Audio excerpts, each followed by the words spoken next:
ಹೋಳಿಗೆ ಸಾಂಬಾರಿಗೆ ಬೇಕಾಗುವ ಸಾಮಗ್ರಿಗಳು: ಕರಿಬೇವು, ಕೊತ್ತಂಬರಿ, ಬೆಳ್ಳುಳ್ಳಿ, ಚಕ್ಕೆ, ಲವಂಗ, ಏಲಕ್ಕಿ, ಒಣಮೆಣಸಿನಕಾಯಿ, ಈರುಳ್ಳಿ, ಜೀರಿಗೆ ಚೆನ್ನಾಗಿ ಡ್ರೈ ಮಾಡಿ ಅದು ಕಂದು ಬಣ್ಣದಲ್ಲಿ ಬರುವಾಗೆ ಫ್ರೈ ಮಾಡಬೇಕು. ಹಾಗೆ ಕಾಯಿ ಬೇಕಾದರೆ ಬಿಸಿ ಮಾಡ್ಬೋದು, ಅದು ಕೆಡುವುದಿಲ್ಲ, ಹಾಗೆ ಹಾಕ್ಬೋದು. ಹಾಗೆ ಅರಿಶಿನ ಪುಡಿ ಹಾಕಿ, ಧನಿಯಾ ಪುಡಿ, ಅದು ಸ್ವಲ್ಪ ಸ್ಲಿಮ್ಮಾಗಿ ಡ್ರೈ ಮಾಡ್ಕೊಳ್ಳಿ.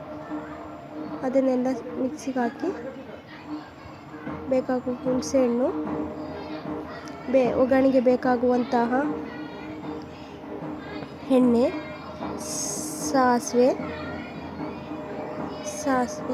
ಒಣಮೆಣಸಿನಕಾಯಿ, ಕರಿಬೇವು, ಈರುಳ್ಳಿ, ಸ್ವಲ್ಪ ಬೇಕಾಗುವಷ್ಟು ಕೊತ್ತಂಬರಿ, ಹೀಗೆ ಫಾಲೋ ಮಾಡಿ. Thank you so much.